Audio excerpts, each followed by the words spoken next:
this isn't just an Italian problem.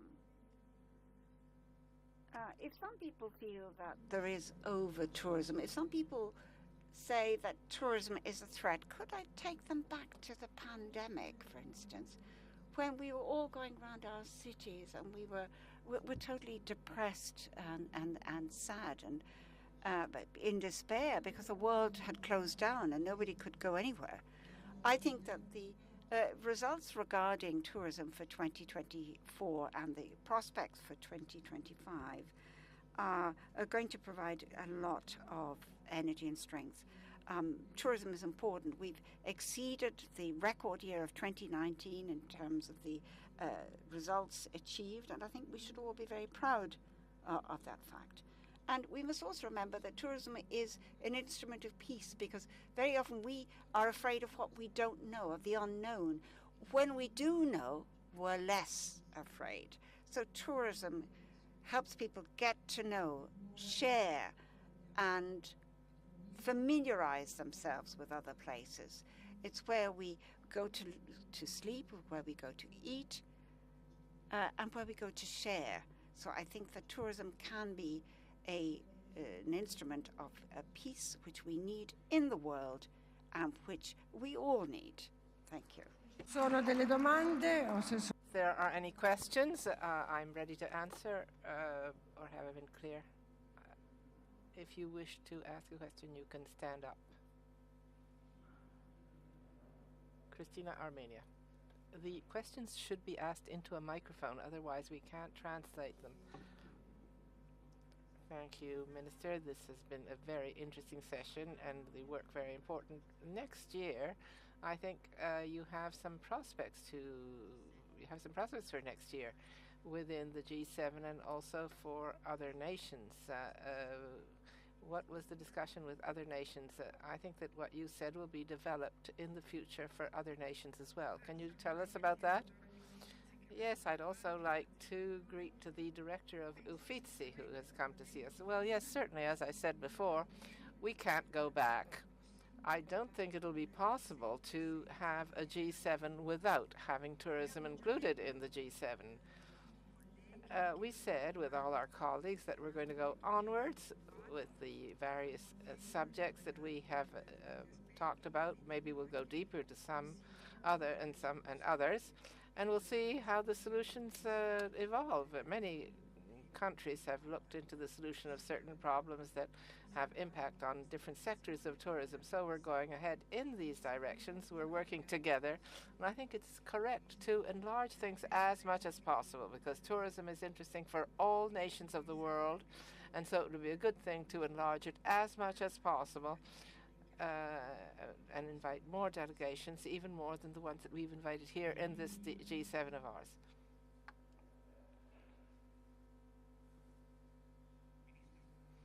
Minister, good day. There are many subjects that we've dealt with. There's also the development of the theme of walks. Will you be confirming that you'll be walking along the road, the Francigena road, the roadway, and talk about the emotion that the different delegations had in the trip to Monteriggioni yesterday? Can you tell us something more? I see you don't know me well enough, because usually when I say something, usually it takes place unless something terrible interferes. So tomorrow morning I will be going along the walk, which is the Francigena way. I'll be starting from Marina di Pietrasanta, reaching Lucca. It'll take 2 days. Not only do I love walking, because I think walking is good both for the body and the mind, but I think we can assess what are our because in the world we see what tourism is, tourism, but we really have great offers on not only the Francigena walk, but never as now as the Francigena way important, because you'll remember that in 2025 there's going to be the Jubilee, where there are another 30 million pilgrims who are going to be arriving, and some will be coming to Rome from the Francigena way, which is a great opportunity because the pilgrims beyond the spiritual nature, which of course the Jubilee has. The pilgrims then become tourists as well. And so we'll have to have a capacity to not only keep them in Rome or in the region of Lazio, but to take them all over our country. The Ministry for Tourism has believed in these walks since the beginning. We made resources available. We made tenders because we think that there are whole communities that work along these walks. We have experiments abroad. There are some places where they're very well organized. There are places where one can sleep, eat. There are hostels. I think that in Italy, from this point of view, we have a lot to do, a lot more to do. But certainly it's an element that we'll be aiming at, because these walks can truly, these caminos, have a lot of possibility. So we're working on this for the Jubilee. And the Jubilee, which is a great event, when great events come to Italy, there's always accelerators. There are accelerators because there are resources available, and also there are accelerators for what they will be leaving when the event will be over, as we are seeing now in Milano Cortina 2026. There is a lot of criticism, of course. There's already somebody who's not for our national team, for our country, but as always, in the end, Italy shows that it's always able to accept the challenge and be up to the challenge. So our Jubilee will be a success, and Milan Cortina 2026 will also be a great sporting event, and it will be very successful. Cinzia Conti from ANSA. Good morning. I very much like what you said about peace. Has anything come out regarding these wars, which have been lasting for such a long time? Have you and your colleagues talked about these wars at all? And the other thing I want to ask, there are countries that, of course, we know quite well, but there are other countries who are outreached. Have they said anything new regarding best practices to welcome tourists who come, say, from India or from Eastern countries, which for Italy would be very important? Well, regarding peace, we were all in agreement that tourism is an instrument of peace. It's a bridge towards peace. I repeat what I said before. Usually we human beings are afraid of what we don't know. We're afraid because we don't know what it is, who it is. So if we travel, if we know, if we share, if we have relations, this can really help to have peace in the world. And even from an egotistical point of view, apart from any implication, we all know what peace means, but we need peace in the world in order to be able to have people travel. And certainly it's very important. It's not only an exclusive fact for tourism. I think this emerged from everything that was said by all of my colleagues. Tourism is an instrument for peace. Of course, the other delegations, yes, it's important to listen to everyone. I think that from any experience, we can always derive advantages, benefits, and we can also see if there are better practices. Practices might be better than ours are. I listened with a great deal of attention to all of the people who took the floor, also the delegations who were outside of the G7. For instance, Egypt, the minister from Egypt, made a great speech on artificial intelligence, because artificial intelligence, I don't know if I'm repeating things properly, but I'm trying to give you a summary. There is a great personalization with the application of artificial intelligence, and he said that it would be interesting to emerge from our comfort zone. It shouldn't all be so personalized, so done especially for ourselves, because if we keep to our comfort zones, we're losing something important outside of our comfort zones. I listened to India too. For us, India is a very important country because we have to be able to see growth in tourist flows from India towards Italy, which, as you know, it's a huge population, and especially there are people who are very enthusiastic about Italy and everything Italian. So it was interesting to listen to all of them, also for the next few meetings that we'll be having. Uh, nobody said anything obvious.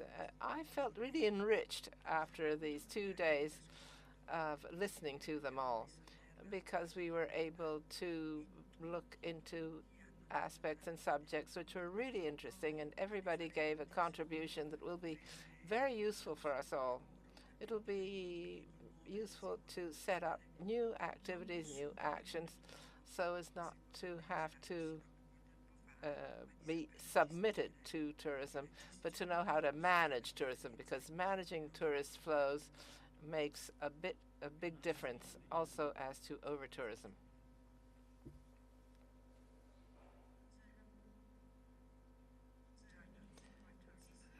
Good day. Are there any Italian initiatives that were considered more interesting in the G7 delegations, and that these countries might take example from what they've seen in our country? What was greatly appreciated by France is what we did on mountain tourism, because France is similar to us Italians, and we as ministry, we as government, have invested a lot of resources in the mountains, about 400 million euros, both in the Alps and also on the Apennines, because sometimes one tends to forget about the Apennines, which instead are an important place for the growth of our tourism. So France, we also had a bilateral where we talked about this theme, and they appreciated and wanted to know what our point of view was regarding development. And we also talked about the question of climate change, because there's great fear that there might be less snow in the mountains, for instance. And they also asked what we were doing, and they said, and we said that we're investing both to equip our ski stations to see how rain can be collected, which can then be transformed into snow, and also on the tender that we did for the ski, the obsolete ski lifts, because some are obsolete, and so we talked about the resources we made available for that, and they were all interested in this. Then with the UK, we talked about what we said about the management of flows, because it really is important for tourism to manage flows properly. And we all agree that tourism is a sector which, from the technological point of view, is very advanced, because very many travelers, very many tourists do their bookings on platforms. So we believe that if we regulate and have an ethical vision of artificial intelligence, it could be very important for the management of flows, therefore to work on this and to see the possible applications. So we were appreciated, just like I appreciated other nations appreciated us on what we have been able to do in these past 2 years for tourism. But what I think was most appreciated by everyone is that we gave tourism something which is very central. We talked about tourism as a proper industry. We said that the possibility of growth for certain nations are really very important, also from the point of view of employment and jobs.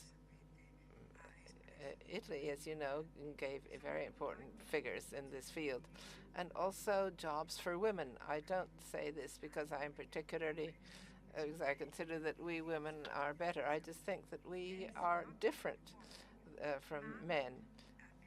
But we have greatly increased the women workers, and this is important because giving women independence means making women freer, making women, giving them more possibility to manage their own life as best they think. So this is another important element. And then the other element is professional training that all nations, the G7, see is very important. Verena from Nexus. Good morning. What are the concrete messages for the actual guarantee of inclusion of people with disabilities in tourism, and especially what is the strategy which you are considering to have accessible tourism? Forgive me if I don't speak Italian too well.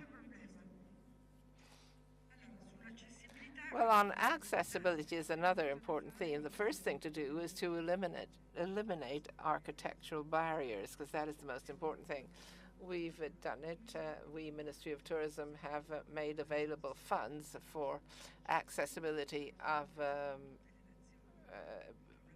but all nations are doing so, because if a nation is civilized, it has to allow access and tourism for everyone, because it isn't possible that somebody cannot go to somewhere, visit one place or other because there are architectural barriers. So that's the first thing. But you have given me the opportunity to say, and I'd forgotten about it, and it's something else we talked about, the tourism for the elderly. This is something that Japan talked about first, because Japan has an impact of 30% elderly on their whole tourism, and we ask them what they're doing, because that is an important part of tourism, because we too are an aging nation. I don't like to use the word elderly, because otherwise I'd have to consider myself elderly too. But we are growing. Let's say that we're grown up. We've got more people who are grown-ups. And we therefore talked together with Japan to understand what they're doing. And they said something which I found very interesting. They said that the Japanese government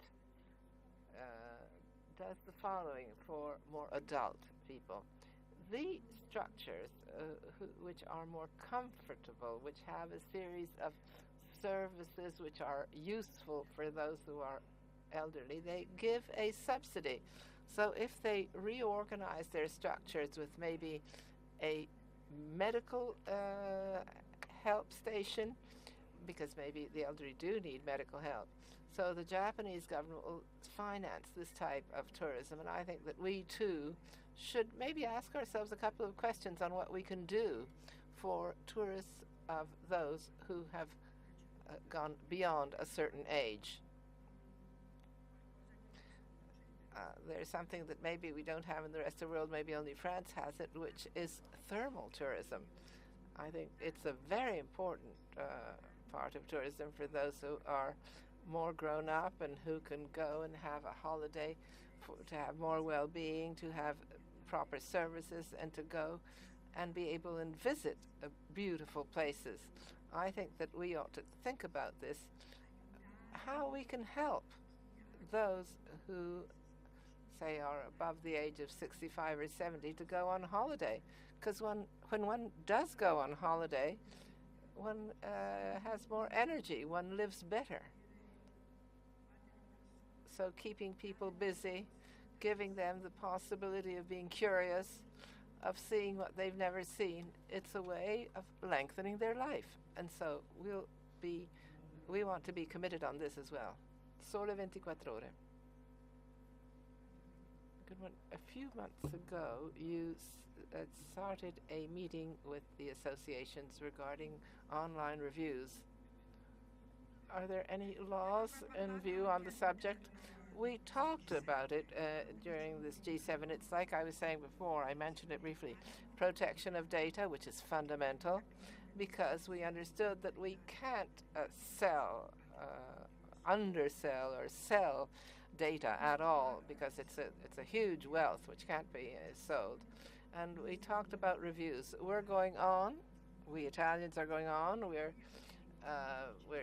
talking about this with the associations. There is a framework law within which we can move, but we are determined to understand how we can better regulate things in Italy, because clearly everybody can express their views on a restaurant or a hotel. They can say, of course, what they think, but we have to have a guarantee that that person actually went to that restaurant, because we know often reviews are sold without anybody having gone to actually sleep or eat in that hotel or restaurant. So we wouldn't want that to become an instrument for unloyal competition. It's easy. I buy you a package and I'll give you some reviews and I'll say that that restaurant gives terrible food, but then I've never been there. So to have the guarantee that those who say something or make a comment actually has been there and personally has personal experience. I, as Minister for Tourism, have never taken a decision if there was no direct contact with the associations, because we have to listen to those who work and those who know what the problems are, and we're continuing to talk together, and I hope that soon we'll be able to have a common position to be able to regulate this sector, which truly is important for tourism. We can have one last question. Clara Khalil from Sky.